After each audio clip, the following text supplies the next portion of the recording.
The October afternoon lay golden and drowsy over St. Mary Mead, and Miss Jane Marple had accepted Lady Bantry's invitations to the annual Autumn Literary Society, gathering with the quiet pleasure of someone who found human nature endlessly instructive.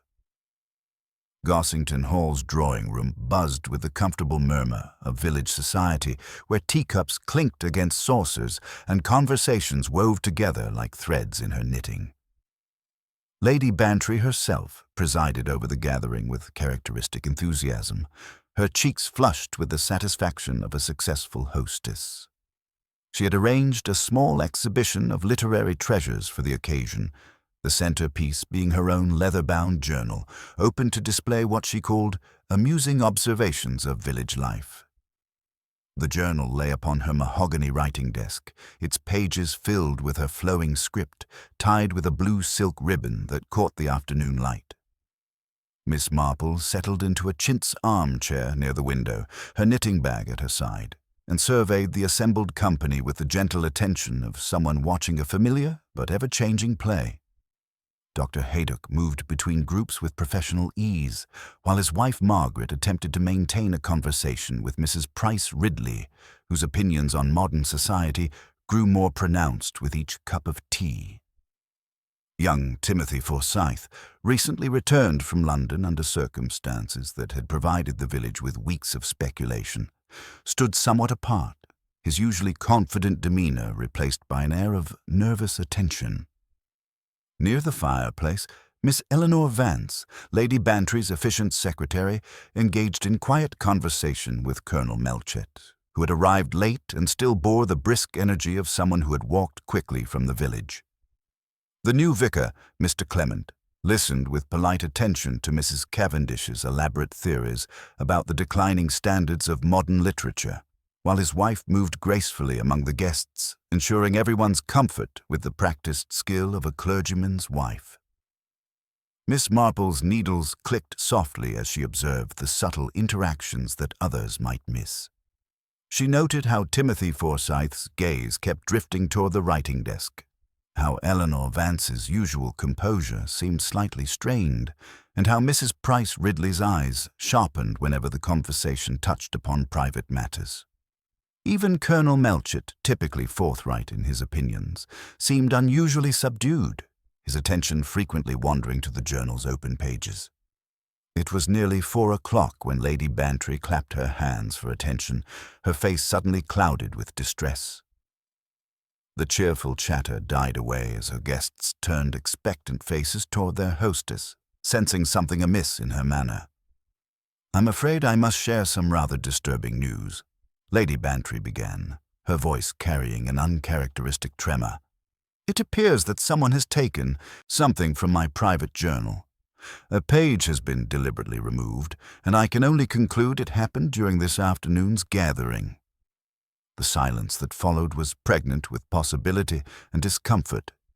Miss Marple's knitting needles paused as she studied the faces around her, noting the various expressions of shock, indignation, and something that might have been relief on certain countenances. Mrs. Price Ridley's mouth formed a perfect circle of outrage, while Dr. Haydock frowned with the expression of someone confronting an unexpected diagnosis. "Surely there's been some mistake," Colonel Melchett offered, his military bearing asserting itself. "Perhaps the page was misfiled or fell behind the desk." Lady Bantry shook her head firmly. "I'm quite certain it was there this morning. The entry was dated October 15th, and it contained some rather personal observations about recent events in the village. Nothing scandalous, you understand, but private nonetheless." Miss Marple found herself studying the writing desk with renewed interest. The journal lay open, and she could clearly see the ragged edge where a page had been carefully torn away. The blue ribbon had been retied, but not quite as precisely as before, and there were faint smudges on the leather cover that suggested hurried handling. Young Timothy Forsyth cleared his throat nervously. "Perhaps we should all check our belongings," he suggested, with the earnestness of someone eager to demonstrate innocence. "The page might have been picked up accidentally." The suggestion met with mixed reactions. Mrs. Price Ridley drew herself up in indignation, declaring she had never been so insulted, while others began a somewhat theatrical examination of their pockets and handbags. Miss Marple watched this performance with the detached interest of someone observing a complex social ritual, noting who searched with genuine concern and who seemed more interested in watching others than examining their own possessions. Eleanor Vance moved closer to the desk, ostensibly to tidy the remaining papers, but Miss Marple observed how her hands trembled slightly as she straightened the journal's pages. Dr. Haydock muttered something about the presumption of suspecting one's neighbors, yet his own search of his medical bag was notably thorough. Even Mrs. Clement, usually above such worldly concerns, seemed unusually flustered as she rearranged the contents of her reticule. As the afternoon light began to fade and no missing page materialized, the gathering took on an entirely different character. What had begun as a pleasant literary society meeting had transformed into something altogether more unsettling. The theft of a single journal page might seem trivial to outsiders, but Miss Marple understood that in a village like St. Mary Mead, secrets were valuable currency, and someone had just made a very deliberate and risky transaction. The guests began making their excuses, each carrying away not only the memory of a pleasant afternoon spoiled, but also the delicious burden of genuine scandal to discuss over dinner. Miss Marple gathered her knitting with deliberate slowness, her mind already working through the implications of what she had witnessed. Someone in that room had taken considerable risk to obtain whatever Lady Bantry had written about October 15th, and she suspected that before long they would all discover exactly what that risk had been worth. The last motor car had barely disappeared down the gravel drive when Lady Bantry turned to Miss Marple with the bewildered expression of someone whose well-ordered world had suddenly shifted beneath her feet. The drawing-room, so recently filled with the comfortable murmur of village society, now seemed to echo with unspoken questions and the faint rustle of secrets disturbed. "I simply cannot understand it, Jane," Lady Bantry said, her voice carrying that particular note of distress reserved for social catastrophes. "Who among my guests would do such a thing? And why that particular page?" It contained nothing more scandalous than my observations about Dr. Haydock looking rather tired lately, and a brief mention of Mrs. Price Ridley's tendency to peer through her curtains at the most inconvenient moments. Miss Marple gathered her knitting with deliberate care, her pale blue eyes taking in the subtle details others might miss. The journal still lay open on the writing desk, its blue silk ribbon retied but not quite as Lady Bantry usually arranged it, with the bow pulled slightly to the left rather than centered. A faint smudge on the leather binding suggested hasty handling, and the chair nearest the desk had been moved perhaps an inch closer than comfort would dictate. "Perhaps," Miss Marple suggested gently, "the significance lay not in what was written, but in what someone feared might be written about them in the future. Fear, I have found, often makes people act in ways that seem quite out of proportion to the actual threat." Lady Bantry considered this as she walked Miss Marple to the door, where Eleanor Vance waited with wraps and the practiced efficiency that made her invaluable. Miss Marple noted how the secretary's usually steady hands trembled almost imperceptibly as she helped with coats, and how her eyes avoided direct contact with either lady. The village telegraph, as Miss Marple had long ago dubbed the intricate network of gossip that connected every household in St. Mary Mead, had already begun its work by the time she reached her cottage. Mrs. Dollop, her daily help, was waiting with the breathless excitement of someone bearing momentous news and the particular satisfaction of being first to share it. "Oh, Miss Marple," she exclaimed, settling herself at the kitchen table with obvious relish, "you'll never believe what young Gladys told me. She does for Lady Bantry on Wednesdays, you know, and she mentioned seeing someone in the garden early yesterday morning before the gathering proper. Someone who had no business being there, if you take my meaning. But when she mentioned it to Miss Vance, she was told not to worry, that it was probably just the gardener checking on something." Miss Marple set the kettle to boil and encouraged Mrs. Dollop to continue, knowing that patience would yield far more information than direct questioning. The morning sun streamed through her kitchen window as the fuller picture began to emerge through careful listening and gentle prompting. By the time Dr. Haydock called that afternoon, the village was thoroughly alive with speculation. Mrs. Price Ridley had declared it must be the work of an outsider, possibly that suspicious-looking man with the satchel she claimed to have seen near the post office. The vicar's wife worried about the atmosphere such an incident created, while young Timothy Foresight had been observed looking pale and preoccupied near the village green. "The whole business has taken on a life of its own," Dr. Haydock confided as he accepted tea in Miss Marple's sitting room. "Lady Bantry is more upset than the situation seems to warrant, and I can't help wondering if there's something she's not telling us about what was actually written on that missing page." Miss Marple's knitting needles clicked softly as she considered this. "Sometimes," she observed, "the fear of what might be revealed is more powerful than the actual revelation itself. Tell me, Doctor, did you notice anything particular about the other guests yesterday? Any unusual behavior or nervousness?" Dr. Haydock frowned thoughtfully. "Now that you mention it, Eleanor Vance seemed rather strained, though she's always been the efficient type. And young Forsyth appeared jumpy, but then he's been that way since his return from London. Colonel Melchett was unusually quiet, I thought." The conversation was interrupted by the arrival of Colonel Melchett himself, who entered with the brisk energy of a man dealing with official business. His usually ruddy complexion was somewhat pale, and he carried an envelope with obvious reluctance. "I'm afraid this business has taken a more serious turn," he announced without preamble. "I received this in the Morning Post." He handed Miss Marple a note composed of letters cut from newspapers and magazines, the message stark in its simplicity. "Say nothing.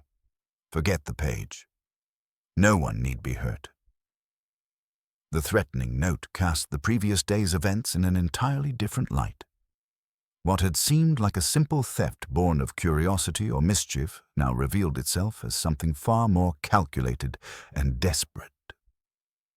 Miss Marple studied the crude message, noting the careful selection of letters and the particular newspapers they appeared to have come from.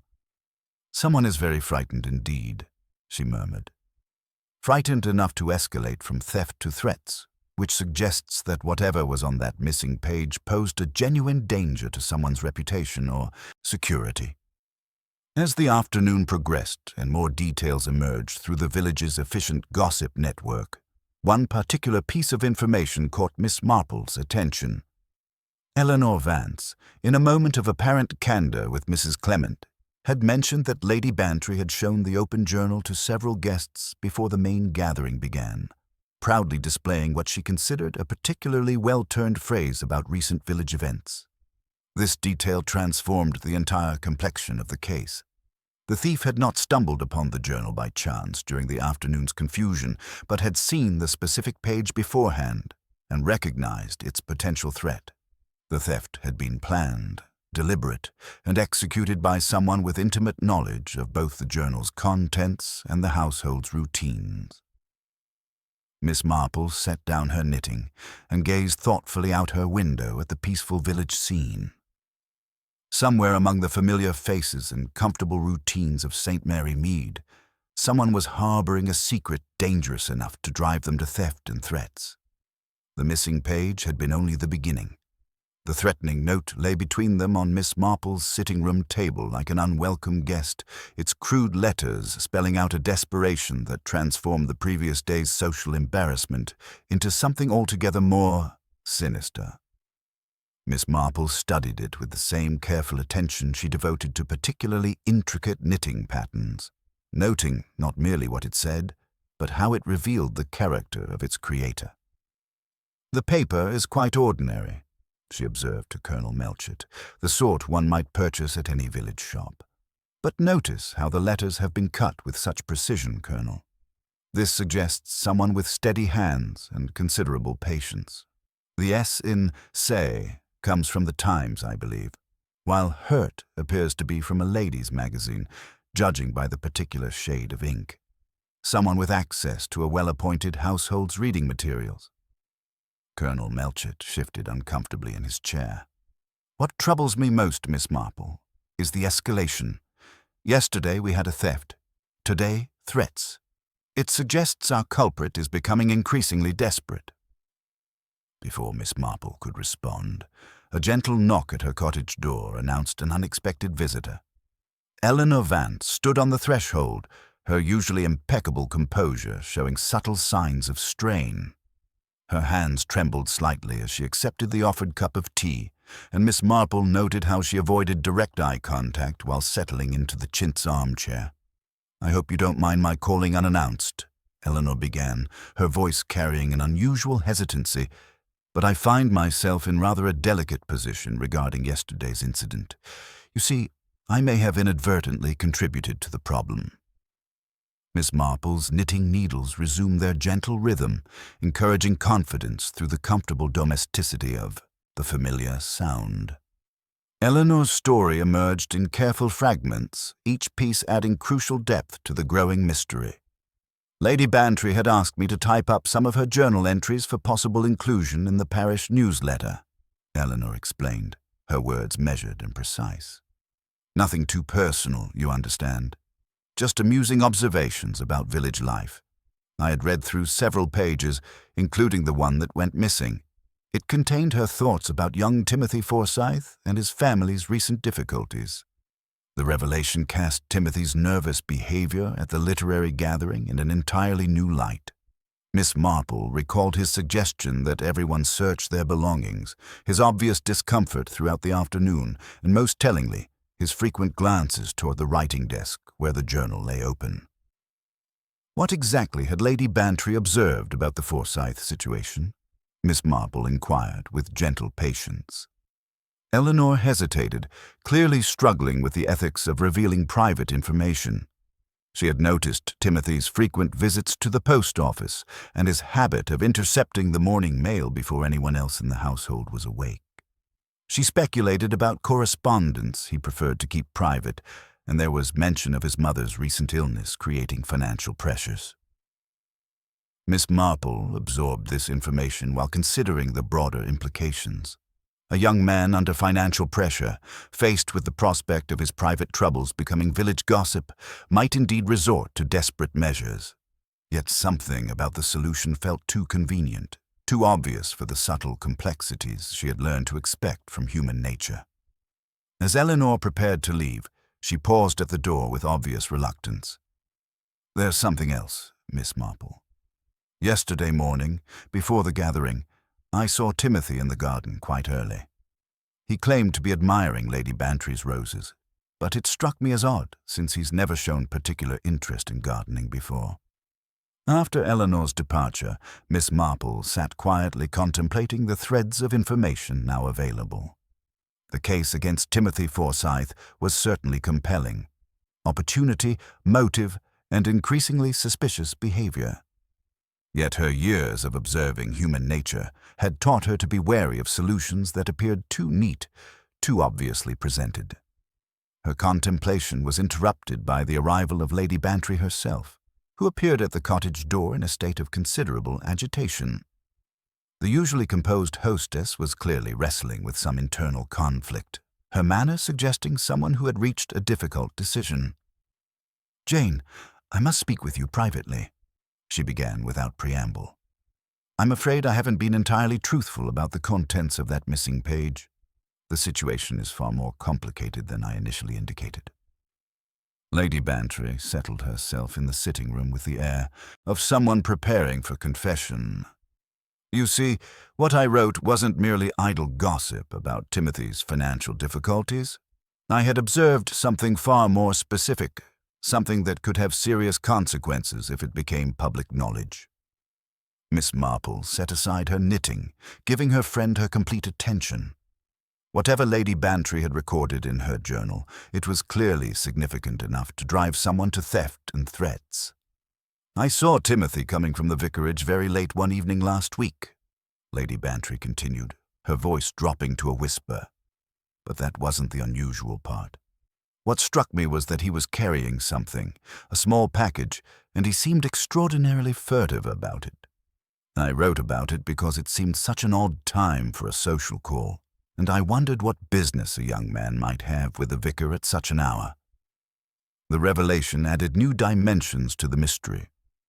Miss Marple considered the implications while the afternoon light faded outside her cottage windows. Timothy Forsyth's connection to the vicarage, combined with his financial troubles and nervous behavior, created a pattern that was both compelling and troubling. Yet even as the evidence seemed to point toward Timothy as the obvious culprit, Miss Marple found herself remembering Eleanor Vance's trembling hands, her careful choice of words, and the way she had avoided certain topics while appearing to be completely forthcoming. In her experience, the most dangerous secrets were often hidden behind the most helpful facades. The missing page had indeed been only the beginning, but Miss Marple suspected that the real mystery lay not in what had been stolen, but in what remained carefully concealed behind the growing web of revelations and misdirection. The revelation of Timothy Forsyth's late-night visit to the vicarage settled into Miss Marple's mind, like a piece of a puzzle that seemed to fit perfectly, yet somehow felt wrong when examined more closely. As Lady Bantry departed with obvious relief at having shared her burden, Miss Marple found herself contemplating the curious pattern of behavior that was emerging around the young man, and wondering whether desperation might indeed drive someone to such lengths. The following morning brought an opportunity to examine the physical evidence more thoroughly.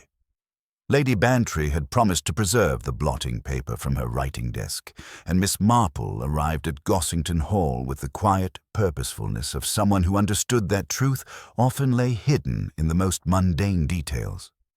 The blotter, when held to the morning light streaming through the drawing-room windows, revealed faint impressions of Lady Bantry's recent correspondence, including what appeared to be fragments of words pressed into the paper by an urgent hand. One can read a great deal from what people write when they believe no one is looking, Miss Marple observed gently, studying the backward impressions, with the same careful attention she devoted to her most intricate knitting patterns. Among the ghostly traces of routine correspondence, she could make out what appeared to be poor box, and what might have been a figure, though whether it represented a sum of money or merely an unfortunate attempt at penmanship remained unclear. Lady Bantry watched with fascination as Miss Marple examined the blotter with methodical precision. "I never thought to look at such things," she admitted. "Do you really think it might be significant?" "In my experience," Miss Marple replied, carefully returning the blotter to its envelope, "people often reveal their true concerns when they write quickly, without time to consider their words carefully. Perhaps a visit to the church might be in order, to ensure that all the parish funds are properly accounted for." Her suggestion proved prescient. A brief conversation with the verger revealed that the poor box had indeed been tampered with recently, though nothing appeared to be missing. The lock showed signs of having been tested with an ill-fitting key, and there were faint scratches around the mechanism that suggested someone had attempted to open it without success. The intelligence gathered from her morning rounds painted an increasingly complex picture of recent events. At the post office, Miss Marple learned that Timothy had indeed been intercepting the family correspondence, signing for registered letters before anyone else in the household was awake. More intriguingly, she discovered that Eleanor Vance had recently posted a money order to London on Lady Bantry's behalf, a transaction that was perfectly reasonable given her secretarial duties, yet somehow struck Miss Marple as worthy of further consideration. Her encounter with Timothy himself later that morning provided additional insight into his state of mind. She found him near the village green, pale and obviously distressed, with the haunted look of someone carrying a burden too heavy for his years. When she approached him with the gentle manner she might use with a troubled grandchild, his defensive reaction was immediate and telling. "I haven't taken anything that doesn't belong to me," he declared with the fierce pride of someone whose honor had been questioned. "Whatever people are saying about me, I'm not a thief." Miss Marple studied his face with the careful attention of someone who had spent decades observing human nature under stress. His indignation had the ring of truth, yet there was something else there as well, a kind of desperate secrecy that suggested troubles beyond the current crisis. "Sometimes," she observed gently, "the appearance of guilt can be more damaging than guilt itself, particularly when one is trying to protect someone else's reputation." Her words seemed to strike home, for Timothy's defensive posture crumbled slightly, replaced by a look of such profound misery that Miss Marple found herself reconsidering her initial assumptions. This was not the calculated desperation of a criminal, but rather the helpless anguish of someone caught in circumstances beyond their control. Dr. Haydock's visit that afternoon provided another piece of the puzzle. The good doctor, clearly wrestling with the ethics of patient confidentiality, eventually revealed that Timothy had consulted him about his mother's condition, asking detailed questions about medications and their effects on memory and mental clarity. The consultation had struck Dr. Haydock as oddly specific, suggesting concerns that went beyond ordinary filial worry. He seemed particularly interested in whether certain medications might cause confusion or affect someone's ability to remember events accurately, the doctor confided. "It struck me as the sort of question someone might ask if they were worried about a loved one's testimony or recollections being called into question." This revelation cast Timothy's behavior in an entirely different light. Rather than planning something sinister, he might be desperately trying to protect his mother from some form of scrutiny or embarrassment. The missing journal page, with its observations about his furtive behavior and financial difficulties, could represent a threat not to his own reputation, but to his family's privacy during a particularly vulnerable time. Yet even as the evidence seemed to point toward Timothy as the obvious culprit, Miss Marple found herself troubled by the very convenience of the solution. In her long experience, genuine criminals rarely left such clear trails of evidence, while innocent people often appeared most suspicious when they were trying to conceal unrelated secrets. The threatening note, with its careful construction and household-quality materials, suggested someone with access to a well-appointed home and the patience to craft such a message methodically. Eleanor Vance's continued involvement in the affair also struck Miss Marple as worthy of closer attention. The secretary's helpful revelations about Timothy's behavior, while apparently forthcoming, had been delivered with a precision that suggested careful consideration of what to reveal and what to withhold. Her trembling hands and nervous manner could indicate genuine distress, but they might equally suggest the strain of maintaining a deception under increasing scrutiny. As the afternoon shadows lengthened across St. Mary Mead, Miss Marple sat in her cottage garden contemplating the various threads of evidence and speculation that had emerged.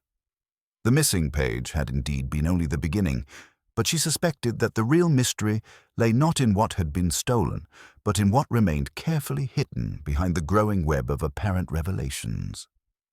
Someone in their quiet village was playing a very dangerous game, and Miss Marple intended to discover who before the stakes rose any higher.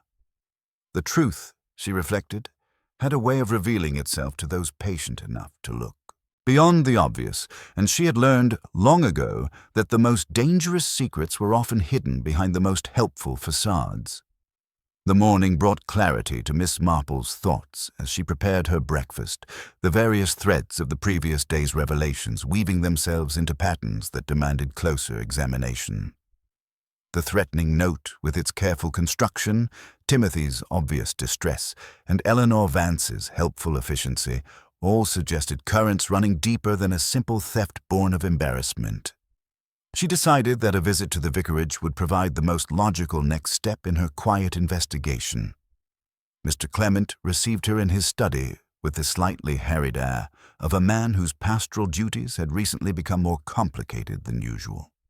The room carried the familiar scents of beeswax and old leather, and Miss Marple noted with interest that the key rack behind his desk showed 2 empty hooks where keys had once hung. "I do hope you won't think me presumptuous," Miss Marple began with characteristic gentleness.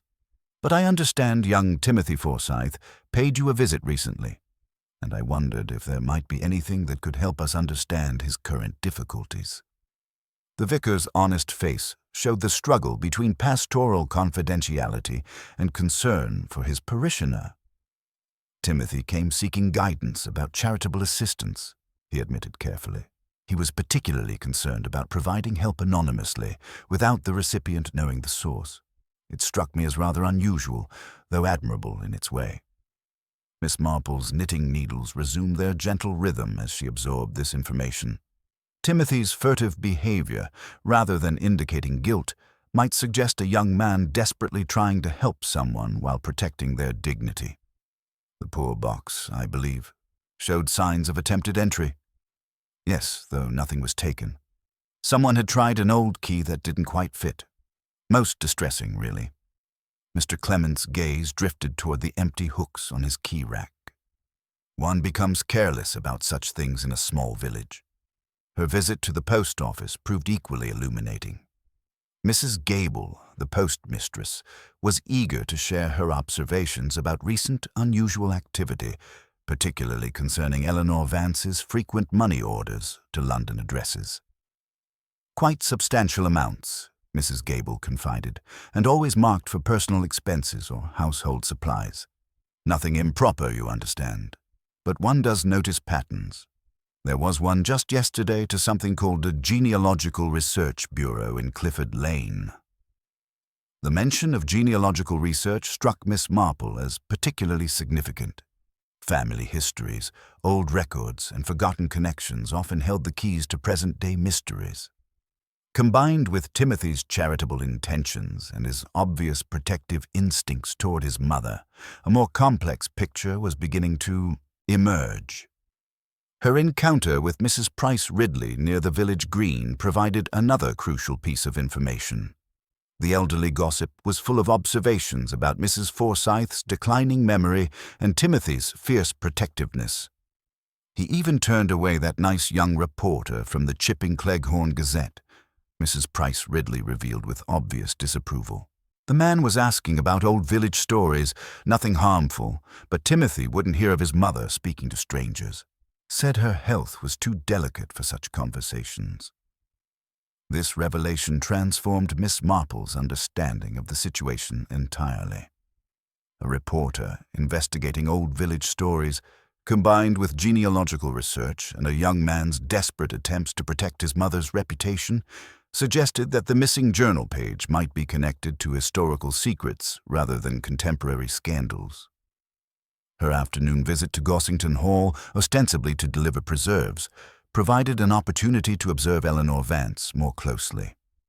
The secretary's efficiency remained impeccable, but Miss Marple noted subtle signs of strain. The slight tremor in her hands as she arranged correspondence, the way she avoided direct eye contact, and most tellingly, the faint scent of paste and paper that lingered near the writing desk. "You've been such a comfort to Lady Bantry during this difficult time," Miss Marple observed, watching Eleanor's reaction carefully. "Managing both household affairs and her correspondence must be quite demanding." Eleanor's smile was composed but didn't quite reach her eyes. "One does what one can, Miss Marple.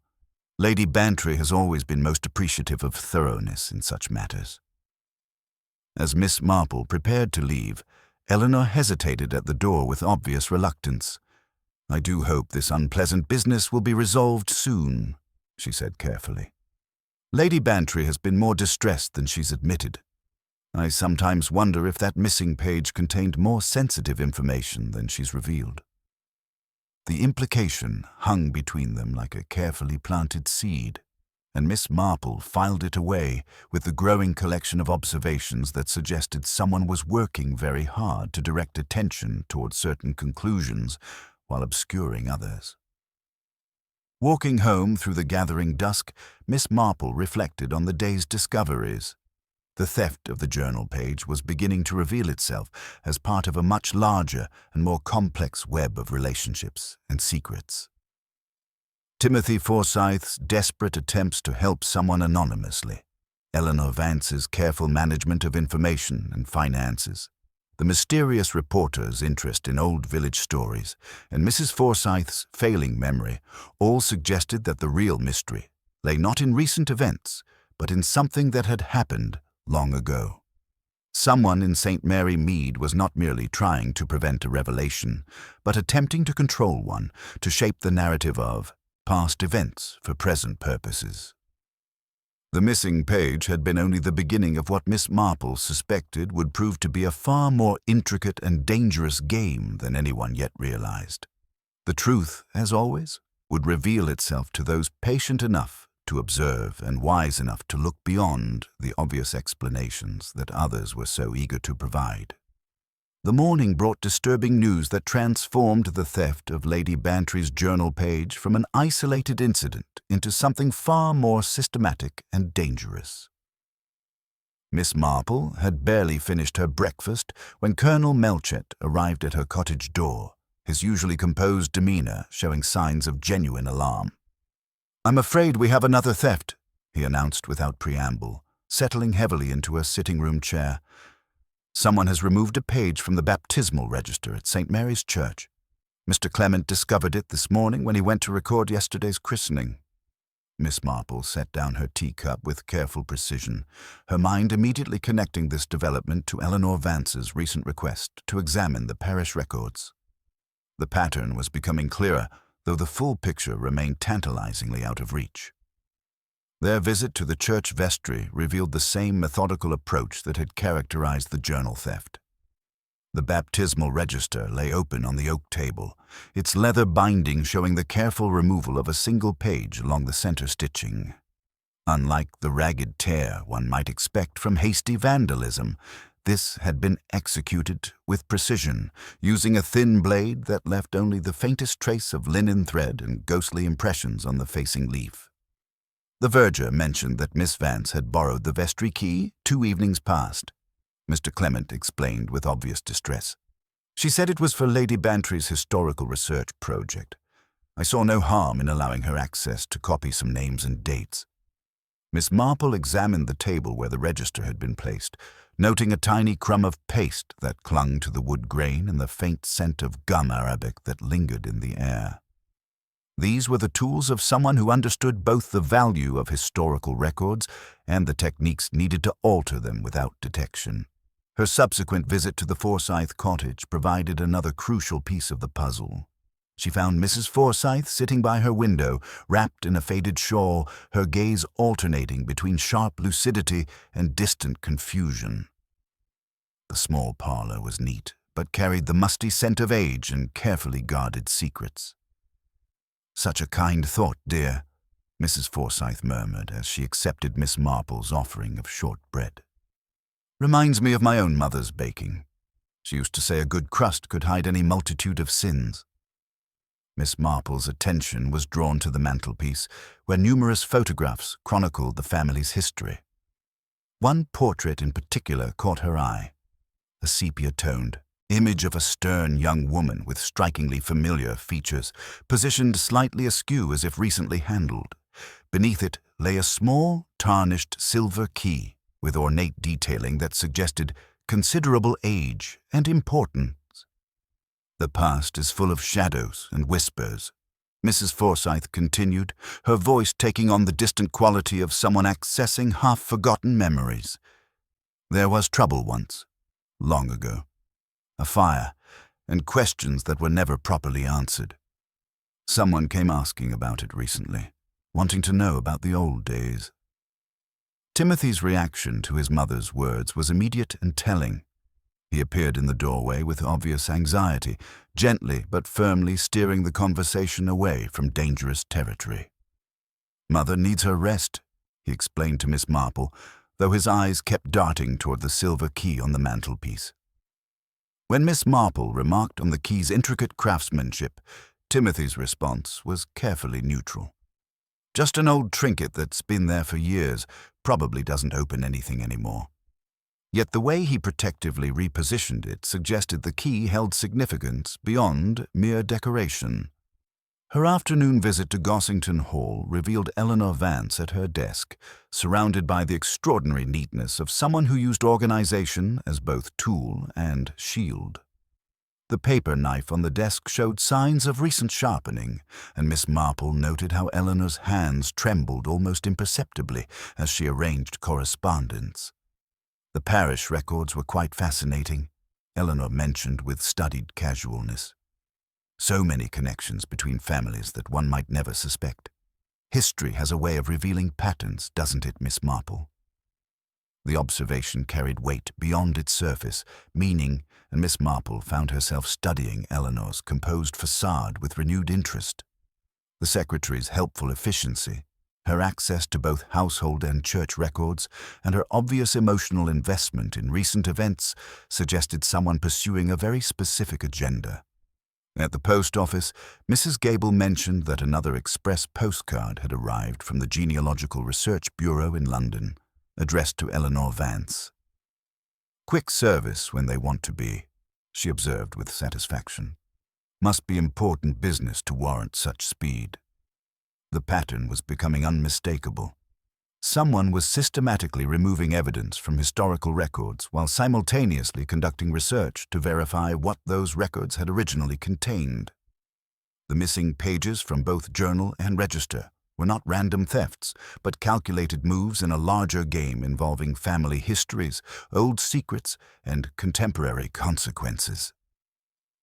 As evening approached, Miss Marple sat in her cottage garden reflecting on the day's discoveries. The theft of Lady Bantry's journal page had been merely the opening move in what was revealing itself to be a complex campaign involving multiple players, each with their own understanding of events and their own reasons for concealment or revelation. Mrs. Forsyth's fragmented memories of fire and unanswered questions, combined with Eleanor's methodical research and Timothy's desperate protectiveness, suggested that the real mystery lay not in recent events, but in something that had happened years ago. Someone in St. Mary Mead was not merely trying to prevent a revelation, but attempting to control the narrative of past events for present purposes. The silver key on Mrs. Forsyth's mantelpiece had not escaped Miss Marple's attention, nor had Timothy's obvious recognition of its significance. Keys, in her experience, were kept because they opened something important, and she suspected that before this mystery was resolved, they would discover exactly what secrets that particular key was meant to protect. The missing pages had indeed been only the beginning, but Miss Marple now understood that the real danger lay not in what had been stolen, but in what someone was desperately trying to prevent from being discovered about the carefully buried past of their peaceful village. The morning brought news that transformed the careful pattern of thefts into something far more dangerous and desperate. Miss Marple had barely finished her breakfast when Mrs. Dollop arrived with the breathless urgency of someone bearing genuinely alarming intelligence, her face pale with the mixture of excitement and genuine concern that accompanied truly serious village news. "Oh, Miss Marple, there's been a dreadful incident at the Forsyth cottage," she announced, settling herself at the kitchen table with obvious distress. "Someone broke in during the night, smashed a window, and turned the place upside down. Poor Mrs. Forsyth is beside herself, and Timothy looks ready to do someone a mischief." Miss Marple gathered her shawl with the quiet purposefulness of someone who understood that the careful game of document theft had escalated into something far more serious. The progression from subtle removal of pages to outright breaking and entering suggested that someone's desperation had reached a critical point, forcing them to abandon the methodical approach that had characterized their earlier actions. At the Forsyth cottage, she found Colonel Melchett surveying the damage with the grim expression of someone confronting evidence of genuine malice.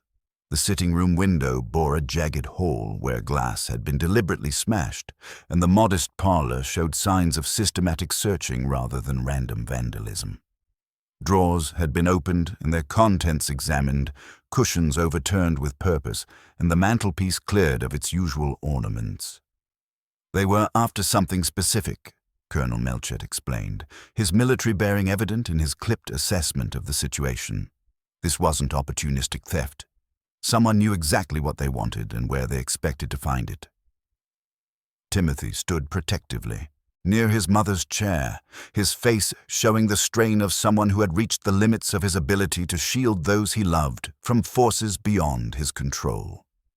Mrs. Forsyth herself sat wrapped in her faded shawl, but her eyes held a clarity that Miss Marple found particularly significant, as though the shock had temporarily lifted the veils of confusion that usually clouded her memories. "The silver key," Mrs. Forsyth said with sudden lucidity, her voice carrying the weight of long-suppressed knowledge. "They took the silver key that belonged to her, the one she gave me before the fire, before everything changed." Miss Marple's attention sharpened at this revelation. The ornate key she had observed on the mantelpiece was indeed gone, but Mrs. Forsyth's words suggested it had carried significance far beyond its apparent function as a mere household implement. "Mother, please," Timothy began with obvious anxiety, but Mrs. Forsyth continued with the determination of someone finally ready to unburden herself of secrets too long carried alone. She was so young then, barely more than a girl herself, the elderly woman continued, her gaze fixed on some distant memory. "Said the key opened a box with papers that proved who she really was, where she belonged. But there was the fire at the mill and questions about what really happened there, and she had to go away." The fragments of memory painted a picture that Miss Marple found both illuminating and troubling.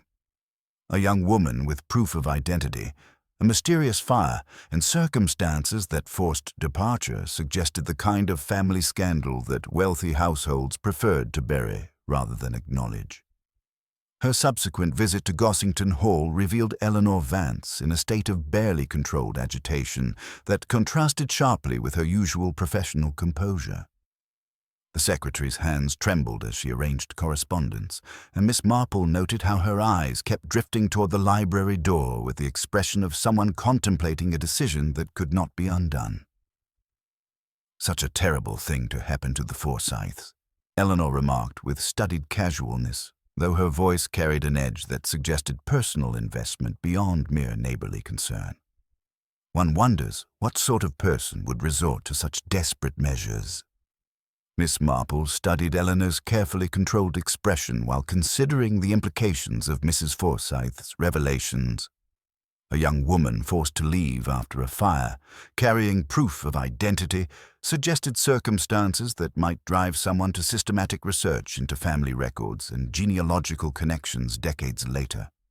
"Sometimes," Miss Marple observed gently, "the past has a way of asserting itself, despite our best efforts to keep it buried. Secrets have a particular weight that grows heavier with time." Eleanor's reaction was immediate and telling.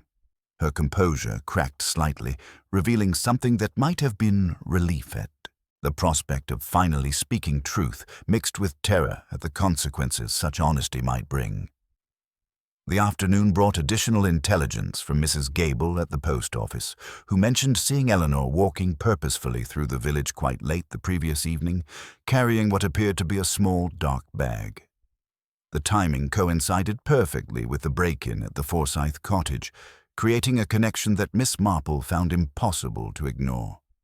As evening approached, Miss Marple sat in her cottage garden contemplating the day's revelations. The systematic theft of documents from both journal and church records, combined with the desperate search of the Forsyth cottage, suggested someone pursuing not merely information but validation of a claim that had been suppressed for decades. Mrs. Forsyth's fragmented memories of a young woman with proof of identity, forced to leave after a mysterious fire, painted a picture of family secrets that someone was now desperately trying either to prove or permanently destroy. The silver key, with its connection to papers that proved who she really was, represented physical evidence of claims that could transform lives and fortunes. Eleanor Vance's increasingly desperate behavior, her access to household and church records, and her obvious emotional investment in recent events suggested someone who had spent years researching family connections, only to discover that the final proof lay in the hands of an elderly woman whose memory was failing, and a protective son who would do anything to shield her from further distress. The missing pages had indeed been only the beginning of what Miss Marple now understood was a decades-old story of hidden identity, suppressed inheritance, and the dangerous consequences of secrets that refused to stay buried. Someone in St. Mary Mead was playing a very dangerous game, and the stakes were rising with each desperate move. The morning brought Miss Marple a sense of urgency that had been building since the break-in at the Foresight cottage. The theft of the silver key represented an escalation that demanded more direct investigation, though she remained committed to the subtle approach that had served her so well in understanding human nature. She began with a visit to the parish records, where Mr. Clement had promised to search through the older documents that might shed light on Mrs. Forsyth's fragmented memories. What they discovered in the dusty archives proved illuminating indeed. A yellowed newspaper clipping, carefully preserved in an old parish magazine from 27 years past, detailed a fire at the village mill that had claimed one life and raised troubling questions about missing documents. The article mentioned a young woman named Margaret Gray, employed as a companion at Gossington Hall, who had left the village abruptly following the incident. More significantly, there had been rumors of a missing strong box from the mill office, thought to contain both wage records and private papers held for safekeeping. "The timing is quite significant," Miss Marple observed, studying the faded print with careful attention. A fire, a missing companion, and a strong box that disappeared during the confusion. One begins to see why certain documents might have acquired particular importance over the years. Her subsequent visit to Mr. Finch, the retired bank manager, provided another crucial piece of the puzzle. His meticulous records revealed that a deposit box had indeed been established in the mill company's name shortly before the fire. Its rental fees paid for several years before being allowed to lapse during the subsequent confusion. "We did receive an inquiry recently," Mr. Finch admitted with obvious reluctance. "A letter on Lady Bantry's stationery, requesting access for her secretary. The request seemed legitimate enough, properly signed and bearing the correct account details. Miss Vance presented herself with appropriate documentation and an ornate silver key that fit the old-style lock perfectly." Miss Marple's attention sharpened at this revelation. And was she able to examine the contents? Under supervision, yes. There was a packet of papers tied with blue ribbon and a sealed envelope. She appeared to read through them carefully, then replaced everything exactly as it had been found. Mr. Finch paused, his expression growing troubled. Only later did our clerk realize that while the ribbon had been retied and the envelope resealed, the actual documents had been removed and replaced with blank papers. The sophistication of the deception impressed Miss Marple, even as it confirmed her growing suspicions about the true nature of recent events. This was not the desperate fumbling of an amateur, but the calculated work of someone who understood both the importance of the documents and the necessity of concealing their theft for as long as possible. Armed with this intelligence, she decided that a direct psychological test of Eleanor Vance was now warranted.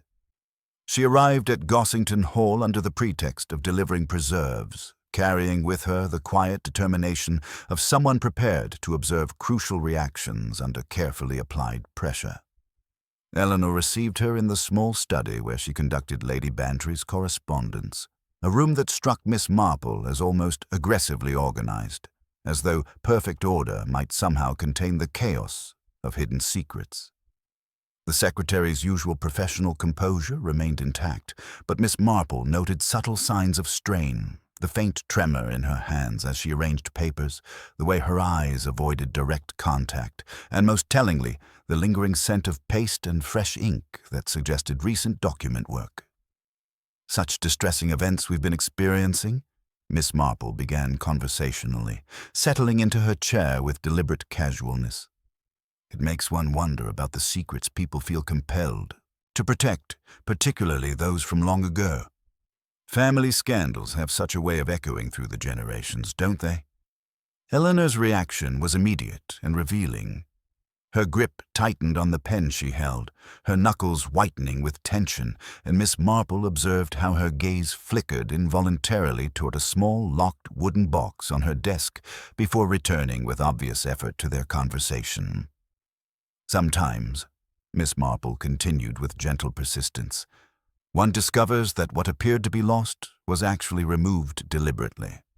A page from a baptismal register, perhaps, or documents from a strongbox that someone desperately needed to examine.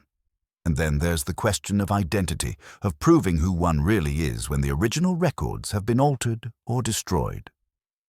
The effect of her words was precisely what Miss Marple had hoped to observe.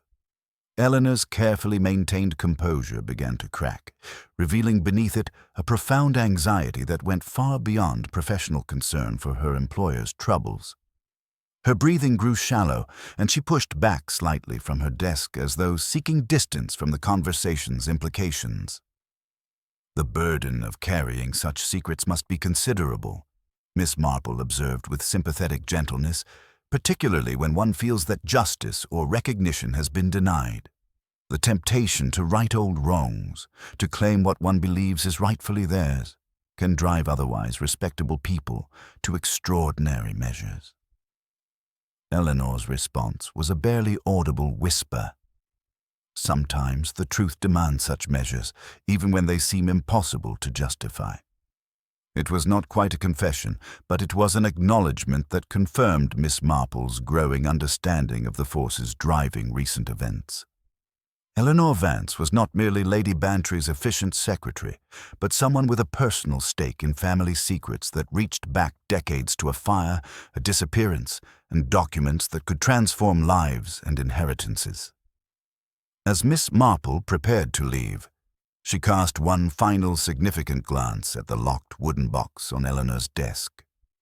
The secretary's protective gesture toward it, subtle but unmistakable, suggested that whatever had been retrieved from the bank's strongbox now resided within that small container, waiting for the moment when its contents would finally be revealed. The missing pages had indeed been only the beginning of a much larger and more complex story, one that Miss Marple now understood involved not merely theft, but the desperate pursuit of recognition and justice that had been denied for nearly 3 decades. The game was entering its final phase, and she suspected that before long, all the carefully guarded secrets would demand their moment of truth. The morning brought Miss Marple a sense of quiet certainty that the carefully constructed web of deception was finally ready to unravel under its own weight. She had spent the night considering the various threads of evidence that had emerged, and now understood that Eleanor Vance's carefully maintained facade would require only the gentlest pressure to reveal the profound truths that lay beneath. The time had come for a more direct approach, though one that remained true to her understanding of human nature and the delicate art of psychological observation. She arrived at Gossington Hall during the quiet afternoon hour, when Lady Bantry typically rested and the household staff attended to their duties elsewhere. Eleanor received her in the small study with her usual professional courtesy, though Miss Marple noted immediately that the secretary's composure had acquired a brittle quality, like porcelain under strain. The locked wooden box remained prominently positioned on the desk, and Eleanor's hands seemed to hover protectively near it throughout their conversation, as though guarding something infinitely precious and dangerous. "I've been thinking a great deal about family histories," Miss Marple began conversationally, settling into her chair with the deliberate casualness that had served her so well in previous investigations. How the past has such a way of asserting itself, particularly when there are questions of identity and belonging that have never been properly resolved. Eleanor's reaction was immediate and telling. Her fingers tightened almost imperceptibly on the pen she held, and Miss Marple observed how her gaze flickered involuntarily toward the wooden box before returning with obvious effort to their conversation. The careful mask of professional efficiency remained in place, but beneath it, Miss Marple could see the strain of someone who had carried a tremendous burden for far too long. Sometimes, Miss Marple continued with gentle persistence, one discovers that what appeared to be lost was actually hidden deliberately. Documents removed from their proper places, records altered or destroyed, all in service of keeping certain truths from coming to light. The mill fire, 27 years ago, for instance, seems to have been remarkably convenient for those who prefer that certain claims remain unexamined. The effect of her words was precisely what Miss Marple had hoped to observe. Eleanor's carefully maintained composure began to show hairline cracks, revealing beneath it an anxiety that went far beyond professional concern for her employer's troubles. Her breathing grew shallow, and she pushed back slightly from her desk as though seeking distance from the conversation's implications. "I believe," Miss Marple said with quiet certainty, "that it's time we discussed Margaret Gray and what really happened when she was forced to leave this village carrying proof of her true identity." Eleanor's response was barely audible, a whisper that carried the weight of decades of suppressed truth. "You know." It was not a question, but a statement of recognition, and Miss Marple received it with the gentle understanding of someone who had long ago learned to read the deeper currents of human nature. "I know that Margaret Gray was more than a mere companion at Gossington Hall," she replied. "I know that she carried documents proving her rightful claim to recognition, perhaps even inheritance, and that someone found it convenient to ensure those proofs disappeared along with her." Eleanor's composure cracked visibly, though she fought to maintain some semblance of control. "She was my mother," she whispered, the admission torn from her like a confession long overdue. "And she was cheated of everything that should have been hers." The story that emerged was delivered in fragments, each piece adding crucial depth to the mystery that had consumed the village for days. Margaret Gray had indeed been the illegitimate daughter of the previous owner of Gossington Hall, acknowledged privately but never officially, provided for in secret but denied her rightful place in the family's public history. When the inheritance passed to a younger brother who found her existence inconvenient, she had been systematically erased from the family's narrative. "The mill fire was so convenient," Eleanor continued, her voice growing stronger as the burden of secrecy finally began to lift.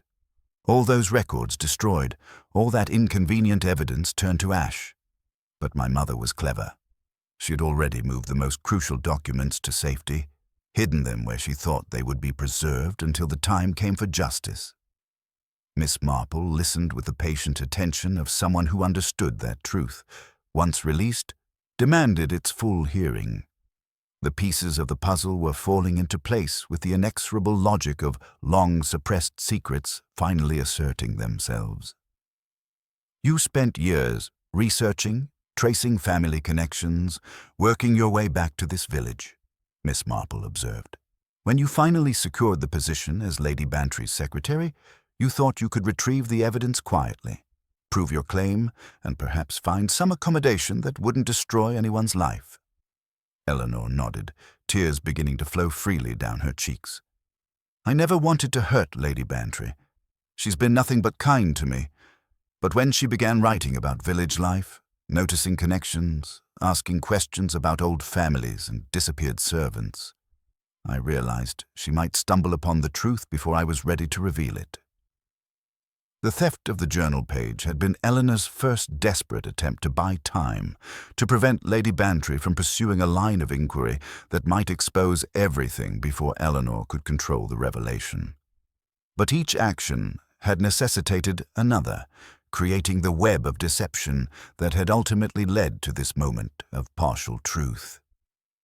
"The baptismal register contained proof of your mother's parentage," Miss Marple stated with quiet certainty.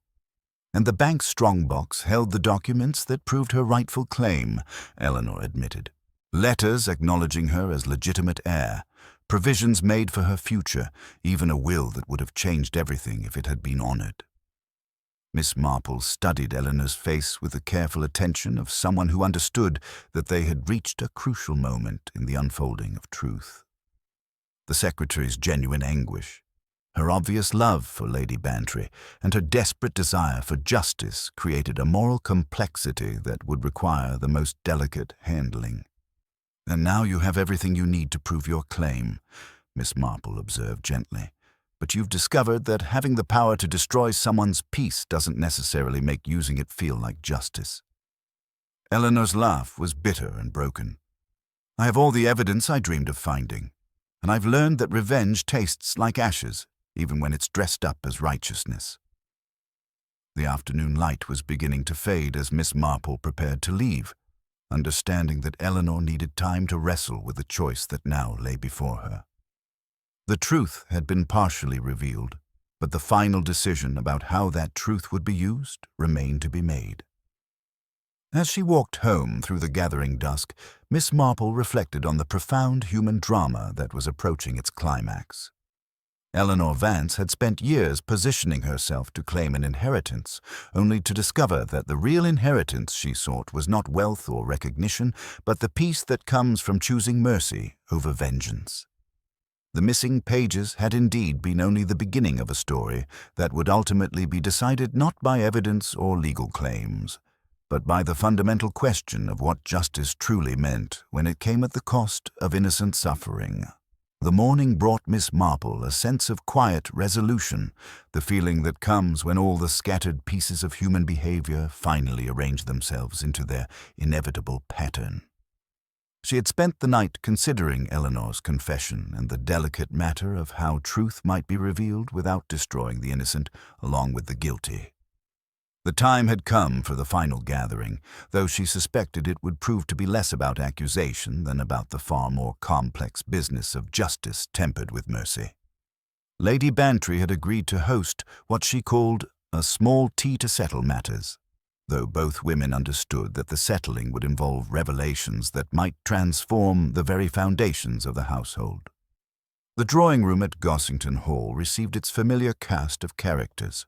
Colonel Melchett, with his military bearing intact despite the unusual circumstances, Dr. Haydock carrying his medical bag and the expression of someone prepared for emotional casualties, Timothy Foresight, pale but determined, beside his mother's wheelchair, and Eleanor Vance maintaining her secretarial composure despite the telltale signs of someone who had spent the night wrestling with impossible choices. Miss Marple settled into her customary chair, her knitting bag at her side, and surveyed the assembled company with the gentle attention that had served her so well throughout this investigation. The afternoon light streaming through the windows illuminated faces marked by tension, curiosity, and, in Eleanor's case, the particular strain of someone carrying secrets too heavy for one person to bear alone. "I believe," Miss Marple began with characteristic gentleness, "that we have all been participants in a mystery that reaches back nearly 3 decades, to a time when certain truths were buried for the sake of maintaining appearances, and when a young woman named Margaret Gray was forced to leave this village carrying proof of her rightful place in the world." Eleanor's reaction was immediate and telling. Her hands, so steady in their usual secretarial tasks, began to tremble as she gripped her notepad, and Miss Marple observed how her gaze flickered involuntarily toward Lady Bantry before returning with obvious effort to her lap. The missing page from Lady Bantry's journal was not stolen by someone seeking to hide contemporary embarrassment, Miss Marple continued, her voice carrying the quiet authority of absolute certainty. It was removed by someone who feared that innocent observations about village life might lead to questions about family histories that have been carefully suppressed for decades. Mrs. Forsyth stirred in her wheelchair, her eyes holding an unusual clarity that suggested the afternoon's importance had temporarily lifted the veils of confusion that usually clouded her memories. "Margaret's girl," she whispered, her gaze fixing on Eleanor with sudden recognition. "You have her eyes, child. I've been waiting so long for you to come home." The simple words shattered Eleanor's carefully maintained composure completely. Tears flowed freely as the burden of decades of secrecy and suppressed identity finally found release in that moment of recognition from someone who had known her mother and understood the truth of her heritage. Miss Marple allowed the emotion to settle before continuing with her explanation. Eleanor Vance is indeed Margaret Gray's daughter, the granddaughter of the previous owner of Gossington Hall, and the rightful heir to recognition and provision that were denied when her mother was forced to disappear after the mill fire. The systematic theft of documents from both journal and baptismal register, the break-in at the Foresight cottage, and the desperate search for the silver key were all part of Eleanor's attempt to gather the evidence needed to prove her claim, while controlling how that proof would be revealed. Lady Bantry had listened to this revelation with growing understanding, her face reflecting the complex emotions of someone discovering that her trusted secretary was actually a family member whose existence had been systematically erased from the household's history.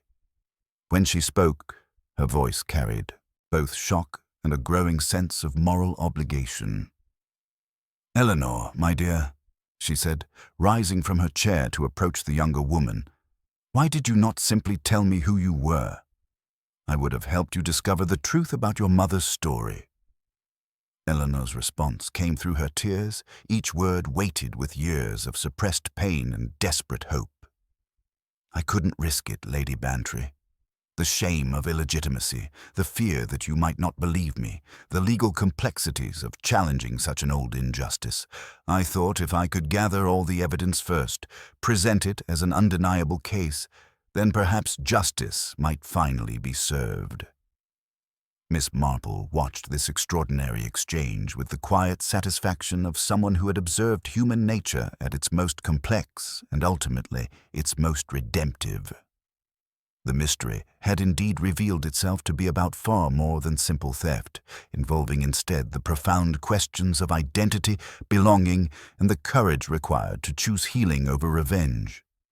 Colonel Melchett, who had remained silent throughout the revelations, now spoke with the authority of someone prepared to address the legal implications. The documents Eleanor retrieved from the bank's strong box, assuming they are authentic, would indeed constitute proof of her mother's parentage and her own legitimate claim to recognition. Lady Bantry's response surprised everyone in the room, including Eleanor herself.